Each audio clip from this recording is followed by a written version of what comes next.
Welcome to the discussion. Today we're diving into what it takes to form a mainland company in Dubai and how the process sets the stage for business success. Absolutely, it's a topic packed with details. So, what's the core idea behind mainland company formation here? Well, essentially, mainland company formation in Dubai means setting up a business that's licensed by the Department of Economic Yep, Development. This option allows the business to trade directly in the UAE market, not just within a free zone, but throughout Dubai and the entire country. right. So, you're not confined to the free zone rules, which is a big plus, especially when you're eyeing local market opportunities. Exactly.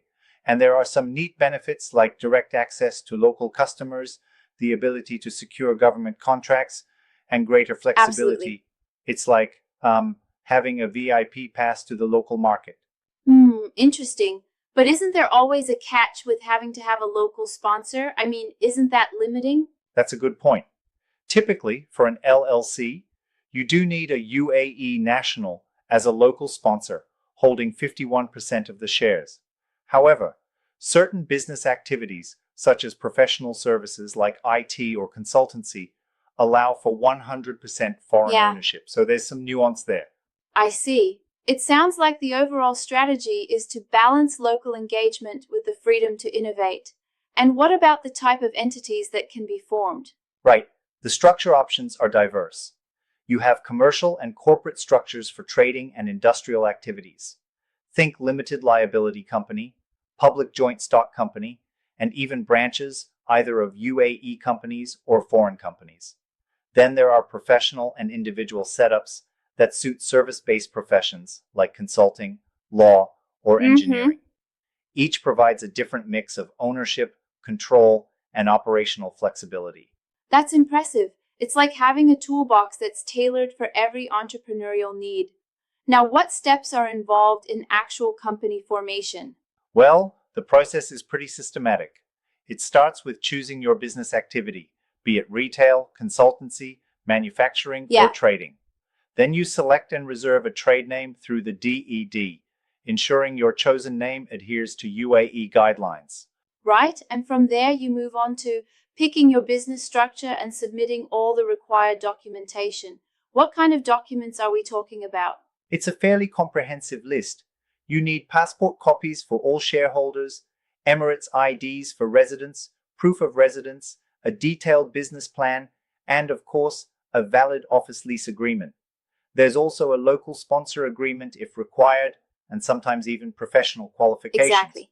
So, there's a significant emphasis on due diligence, which makes sense given the stakes involved in operating on the mainland. Absolutely.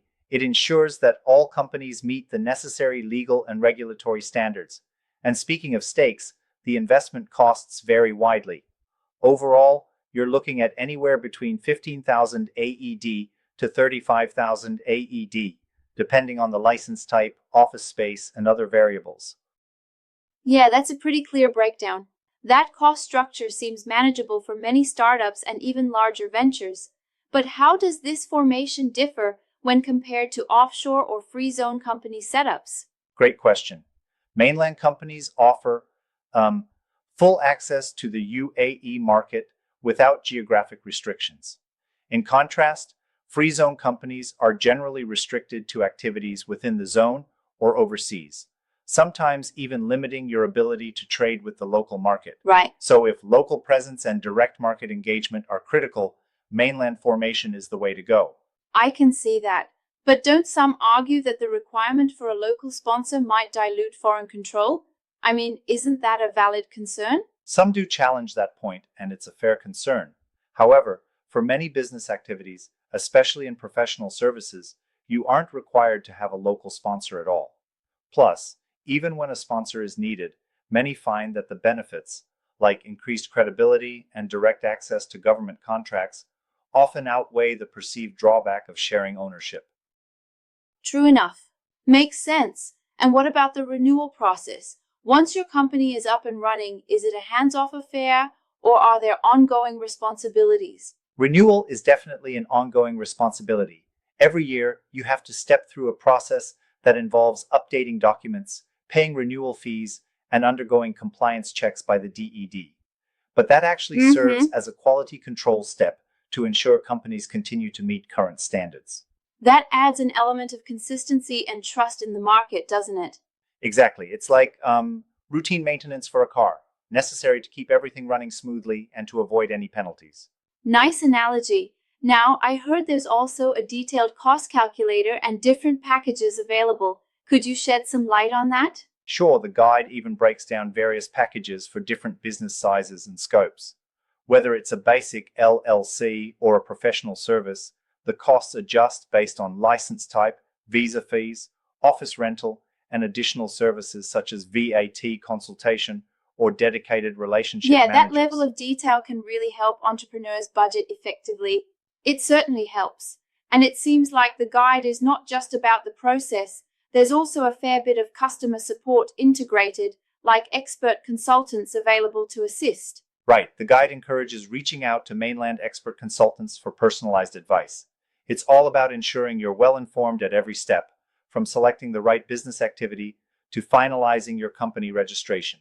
That's really important. I mean, navigating regulatory hurdles without expert advice can be risky, right? Absolutely, and that risk is mitigated when you have a step-by-step guide and expert consultations at your disposal. It clears up ambiguity and makes the entire process for Mainland company formation, well, much more accessible. Exactly. This comprehensive approach seems essential, especially with the complexity of regulations, documentation, and cost considerations. It's like having a roadmap through a potentially dense maze. Yes, indeed, and the guide is articulate about plating each step in a logical sequence, from selecting your business activity, reserving your trade name, to actually signing the lease for a physical office. It even reminds you to register your lease with the proper authorities. That detail can really make or break your registration, I'd imagine. Definitely.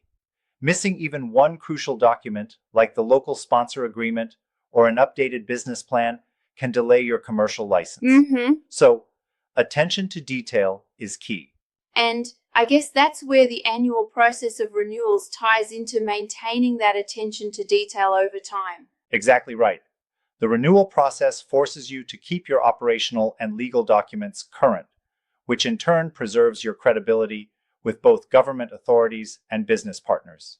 All this makes for a strong framework that, despite some challenges like the local sponsor requirement, ultimately seems to offer a solid foundation for growth.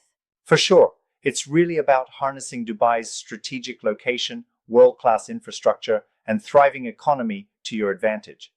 If you Yeah. can follow the process with diligence, there's a ton of opportunity on the mainland. It's fascinating how detailed the process is, yet it opens up vast possibilities for businesses aiming to expand their reach within the UAE. Absolutely. And remember, it's not just about starting up. It's about sustainable operation and growth. With the proper groundwork, a mainland company in Dubai gains not only operational flexibility, but also enhanced market credibility. That clarity and structure really level the playing field for both newcomers and established businesses. Thanks for breaking it down so thoroughly. Anytime. Whether you're a budding entrepreneur or scaling an existing venture, understanding these nuances is critical for success in Dubai's dynamic market. Well said. And for anyone listening, diving into the details of mainland company formation might just be the strategic move that sets your business apart. Absolutely. And if you need expert guidance, consulting with professionals who know the ins and outs can smooth out the process. Cheers to informed business decisions. Cheers to that.